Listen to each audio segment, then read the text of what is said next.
9 out of 10 cases is delayed. 9 Delay. of 10 cases. Delay, Handover of the delay, or even delay would be not only time period wise, delay on account of this thing. जैसे आपको promise मुझे कुछ किया गया था, मुझे कुछ कहा गया था और मैं इस टाइम पे नहीं मिल सर, जाएगा. सबसे बड़ा डील है बिल्डर जेल चला गया. ये सबसे बड़ा डील है. मैं बताऊं कि आज की डेट में जो टॉप 5 बिल्डर्स हैं उसमें 3 जो हैं वो जेल में हैं और उनके ऊपर कोई ना कोई केसेस चल रहे हैं. वो प्रोजेक्ट्स 10 से 15 साल डिलेड हैं. उसमें कंज्यूमर रो रहा है क्योंकि उसको रेंट भी लग रहा है, उसका लोन भी चल रहा है. तो ये सबसे कॉमन प्रॉब्लम है मुझे मेरे हिसाब से. I think real estate has this problem of fraud and fraudsters. Neha ji देखिए, एनसीआर रीजन में ये प्रॉब्लम रही है. You are right, I don't deny it. But वो मैंने जैसे कहा, लेगेसी ज़्यादा रही है. वो ये जो 10-15 साल की बात करते हैं आप, लास्ट 5-6 सालों में we have got serious developers who want to deliver on time.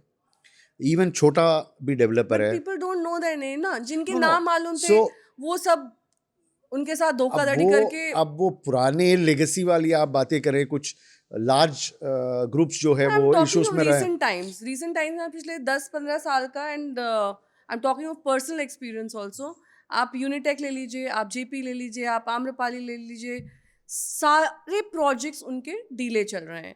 And one of the very striking things जो सबसे ज़्यादा मुझे इंपॉर्टेंट लगता है कि उनके मल्टीपल प्रोजेक्ट्स हैं.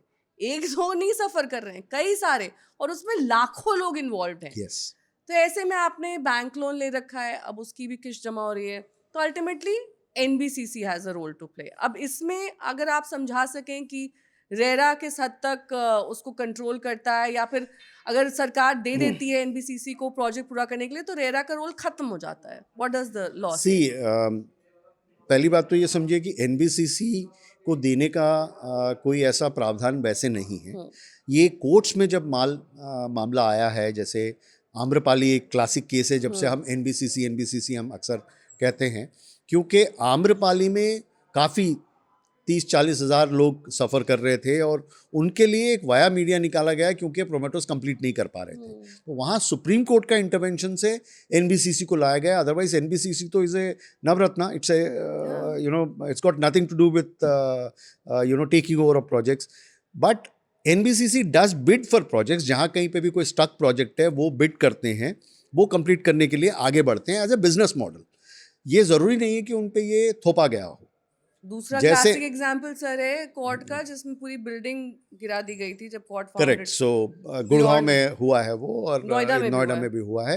तो देखिए वहाँ पे जब जैसे अब जो दूसरा टावर गिरा गया वो तो एक क्लासिक केस था कि जहाँ पे एफआईआर वायोलेशंस रही हैं और उसके वजह से गिरा गया है. और दूसरी जगह गुड़गांव में ये था कि क्वालिटी ऑफ कंस्ट्रक्शन ऐसी थी कि वो पूरा टावर ही गिर गया बेचारा. कोई सज्जन उसमें गुजर भी गए थे. There was casualties in it. So anyway देखिए, उस सिचुएशन में एनबीसीसी को दे देना वो एक फोर्स्ड उन पे मैंडेट आया है. बट अदरवाइज कहेंगे कि जहाँ स्टक प्रोजेक्ट्स हैं आज के तारीख में, जहाँ कहीं पे भी इंसॉल्वेंसी में कंपनियां गई हैं, वहाँ कोई रेजोल्यूशन की बात चलती है तो वो इंसॉल्वेंसी प्रक्रिया के थ्रू कोई दूसरा प्रमोटर आता है उसको टेक ओवर करने के लिए. और अगर रेरा के अंडर कहिएगा, रेरा के अंडर भी एक प्रावधान है कि वो प्रोजेक्ट को रेरा अपने आप, एक रेस्पॉन्सिबिलिटी है, स्टैच्यूटरी रेस्पॉन्सिबिलिटी है रेरा, वो कंप्लीट करे. कंप्लीट वो कैसे कराए, किसके थ्रू कराए, वो एक प्रोसेस एस्टैब्लिश्ड है. कोई और डेवलपर आता है तो उसको लेके आके सेक्शन 8 के अंदर. ये कह रहे हैं कि NBCC is just a ruling of the court. इसके अलावा भी और कई विकल्प हैं. किसी और बिल्डर को भी दे सकते हैं, वो भी बिड कर सकते हैं. Correct. So there are issues, yes, क्योंकि एक रेरा का एक सीमित कहूँ दायरा है. अगर आप हाई कोर्ट, सुप्रीम कोर्ट की बात करें तो दे हैव इनफ पावर्स, तो इसलिए वो एनबीसीसी को बुला के दे सकते हैं. रेरा के पास इस तरीके के पावर्स नहीं होंगे, या कंज्यूमर फोरम्स के पास इस तरीके के पावर्स नहीं होंगे. हम क्वालिटी कॉम्प्रोमाइज कर रहे हैं ना, क्योंकि फिर तो वो सरकारी तरीके से बना के हमें दे दिया जाएगा. और हमने देखा था एक, मतलब नेहा जी, सबसे पहली बात सपना जो पूरा एक सैंपल फ्लैट तक सीमित था. नेहा जी, जिसने वो सपना दिखाया था वो है ही नहीं, वो है आपके सामने.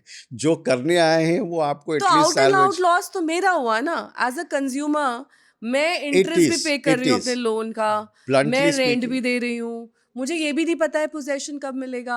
और अल्टीमेटली जो बना के फाइनली मुझे देगा पोजेशन, उसकी क्वालिटी में मैं कॉम्प्रोमाइज कर रही हूँ. ब्लंटली स्पीकिंग नेहा जी, देखिए अगर देखेंगे तो आपका पैसा जिसका भी लगा हुआ है, unfortunately it was at high risk. At least courts have made sure that आपको एक जो प्रॉमिस्ड जितना क्लोजेस्ट हो सके दूसरा कोई सैल्वेज करके आपको कंप्लीट करके दे। आप मतलब एनबीसीसी से डूबते को कहीं, तिनके का सहारा अब देना। एनबीसीसी अगर मान लीजिए आम्रपाली के प्रोजेक्ट कंप्लीट कर रहा है कि उनका मार्कअप देखिए, वो तो एक तरीके से मेरे ख्याल से 5-6-7% की मार्कअप में कर रहे हैं वो लोग। Of course if I remember correctly it was 8%, I am not very sure right now. So that's not the kind of risk anybody would want to take. Right. अगर एनबीसीसी एज ए कंपनी कहिएगा, why would they take do something like that? Corporate में you make profits even if it is a government entity, but then अगर आप देखेंगे it is their social responsibility towards the court, they are a government company, they are required to do, and courts have asked. So जितना salvage हो सकता है वो salvage उतना करके कर दे सकते हैं।